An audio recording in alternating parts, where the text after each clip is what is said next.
So the Super Bowl is earlier this month, and I talked a bit about it in my first video where I discussed this abomination. Puppy Monkey Baby. Super Bowl 2018 is something that partially inspired me to start this channel. This is a channel idea I've had for a while, but Super Bowl 2018 gave me that extra kick I needed to actually get started. I'm not really a football fan. Sports in general don't really interest me all that much. About half the time I'll just forget the Super Bowl is even a thing and miss watching it entirely. When I do watch it, my main motivation is the fact that most people will see it, and I just want to stay somewhat in the loop. Usually I'll just turn it on, have it on in the background, and do other things. I'm also interested to see the high caliber ads for a couple of reasons. First reason being to see whether I'll actually enjoy any of it.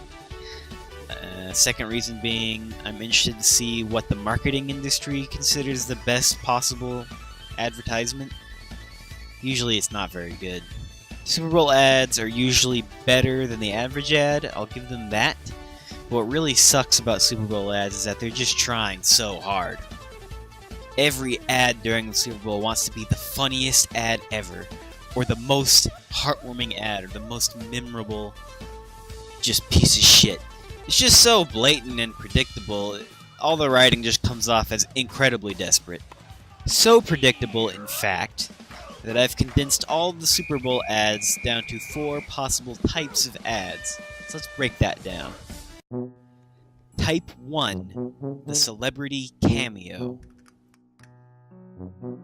So, celebrity cameo ads are these ads that serve no purpose other than just to show some famous person so that the audience can see it and go, "Oh, that's the guy! That's the guy that I know!"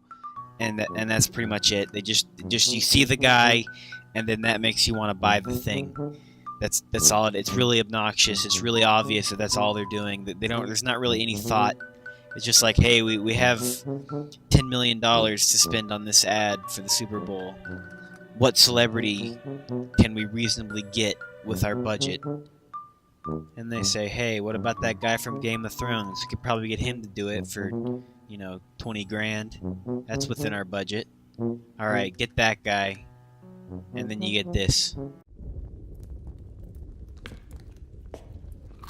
Let's go! Cause I'm feeling like I'm running and I'm feeling like I gotta get away. Do you guys know that guy from Game of Thrones? Did you see that guy from Game of Thrones, that Doritos ad? Did you see him? Oh, that was so epic. My mind was blown when I saw that guy, man. Holy shit. Doritos Blaze, a bold new flavor that brings the heat.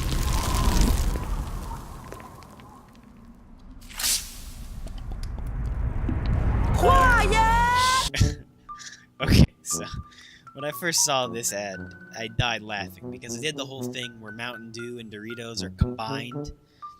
Not because it was actually funny, but because they expected me to actually be impressed by any of that. I couldn't care less that Morgan Freeman is selling Mountain Dew. You could pay anyone the amount they paid Morgan Freeman to be in that ad, and anyone would endorse Mountain Dew. Unless a Mountain Dew executive murdered their whole family or something. Celebrity cameos are just obnoxious. That's really all there is to it. Postmodern self-aware ads. This is another type of ad I saw featured prominently this year, probably in years past as well. These are ads that acknowledge and address the fact that they're commercials. This isn't a movie. No. It's a tourism ad for Australia. And then poke fun at the entire concept of commercials. The thing about these ads is that they imply that advertising is absurd, right? They're trying to act all aloof, like, yeah, whatever, we don't care if you buy our product, dude. Who cares? Advertising is stupid, right, guys? All the while paying $4 million just for the chance to tell us how self-aware and cool they are. Yeah, just your typical Super Bowl car ad. But it's a Tide ad. What? It's a Tide ad. What makes it a Tide ad? There are no stains. Look at those clean clothes. The popular consensus after the Super Bowl was that the Tide ads were the best. Yeah, I can see why. I mean, it's pretty creative. I thought it was kind of funny when I first saw it. When you realize they're trying to make fun of advertising while at the same time desperately advertising to everyone, it kind of kills the whole joke. Oh, does this make every Super Bowl ad? A Tide ad? Tide had 4 commercials for the Super Bowl, which means they spent at least $15 million just for the airtime alone. So they spent $15 million to make fun of how absurd advertising is. Seems pretty ironic, right? I'm kind of wondering why they even had such an aggressive ad campaign. Like, does it have to do with the Tide Pod thing? I remember I was at the store once and I needed some laundry detergent, and the thought crossed my mind that maybe I should get some Tide Pods. And then I had 2 more thoughts. First, that I didn't want to be suspected of a meme purchase. Like, and beyond that, I didn't want to let memes start to influence my buying habits. So, I didn't buy Tide Pods for that reason. But then the second reason is I didn't want anyone to suspect that I was going to eat these Tide Pods. So I didn't buy the Tide Pods, I bought some other liquid detergent that wasn't Tide. And I'm wondering if maybe this effect is widespread, that people don't want to be suspected of being a Tide Pod eater. Which is, you know, the lowest of the low that anyone could possibly be. JR is a 17-year-old boy presenting to the emergency room with emesis, respiratory distress, and somnolence. His mother, Jane, tells the admitting nurse that he had been vomiting, gagging, and struggling to breathe for at least 30 minutes. You see, JR had been participating in a contest with friends, the Forbidden Fruit Challenge, where contenders would take videos of themselves chewing on laundry detergent pods, and the person with the most social media likes and comments would win nothing. There's a lot of things I'd rather be than a Tide Pod eater. Anyway, point being, self-aware ads are inherently contradictory, and I hate them. Wacky ads. These are ads that just try their damnedest to be funny. Often this category is combined with the celebrity cameo category and the self-aware category. They often go hand in hand. Not always, though. These are ads that just employ the most basic humor one can imagine. You can stack different flavors? Nobody asked you, Kevin! And really, I just can't see it having any effect other than infuriating people. I mean, that's probably not true, otherwise they wouldn't do it, but... I mean, usually it's what people would call random humor. Just a bunch of non-sequitur bullshit that... with, like, really over-the-top reactions. Well, we did it. We sealed the bad out and the good in. I really love it here. Thank you. We have all these beautiful avocados from Mexico, but where are the chips? I'm sorry? Oh, the chips. The chips are outside. Why are they outside? The chips are outside! See, something I feel like people don't get with comedy is like a huge reaction to a ridiculous situation just isn't funny. I mean, yeah, I guess leaving the chips outside of their little utopian society wasn't anything anyone should reasonably panic about. But the situation is already so absurd that the panic isn't funny at all. The fact they're all living inside a dome somewhere in the desert establishes them as absurdly crazy people to begin with. So, when they start screaming and panicking over the fact that they left chips outside, that's just in line with the character they've already established. It's not something unexpected. It's not an ironic twist that would lead to a laugh. Small reactions to ridiculous situations is funny. So, if upon leaving the chips outside, instead of freaking out, they all got like slightly anxious and calmly discussed how this plan wasn't going to work, I feel like that would have been a lot funnier. Just like, oh God, guys, I don't know what are we gonna do?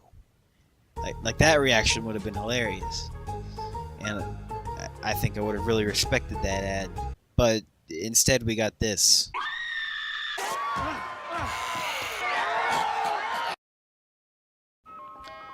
A heartwarming moment.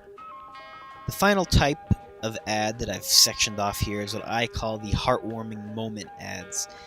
These are ads that don't really do anything relevant to the product. They just tell a generic heartwarming or inspirational story and then slap their logo on at the end and hope it betters their appearance in some way.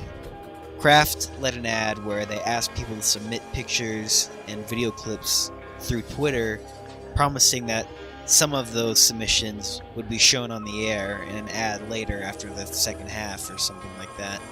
Tonight, you and your family could be in our commercial. All you have to do is show us how you dance, how you snuggle, how you cheer, how you whatever this is. Just take a photo or video, tag it with #FamilyGreatLeague, #CraftEntry, and in the second half, we may just show 111 million people how you family. And I submitted a video to this, by the way. Let's go football. Let's go football. Let's go football. They didn't include me in their ad. This was the finished product.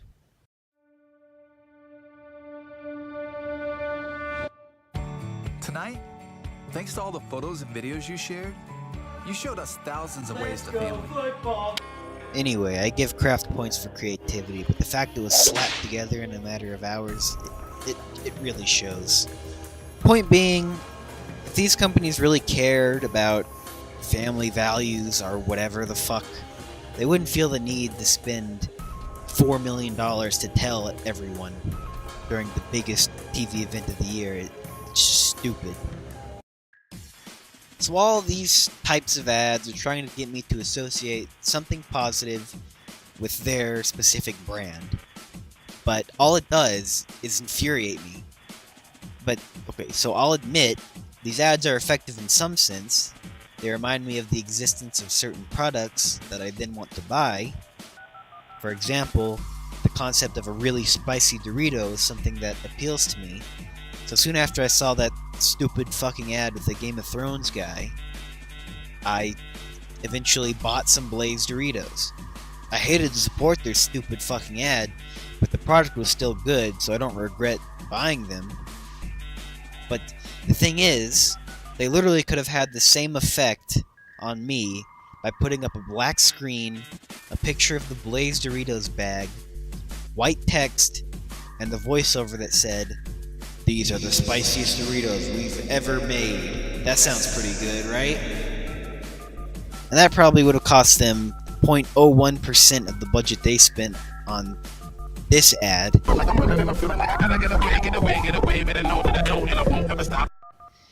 And it would have had this added bonus of not infuriating me when I saw it. All these ads could probably be replaced with the same sort of thing and be nearly as equally effective. I guess people probably wouldn't discuss them as much. But if you want people to talk about your ads so much, why don't you try to do something that's actually risky and worth watching? Like, even if a lot of people don't get it, they'll probably go and talk about it afterwards to try and understand it. So do something that's actually funny for a change. Like those Tim and Eric Totino's ads. Totinos. Start the music right. Totinos, how did you know?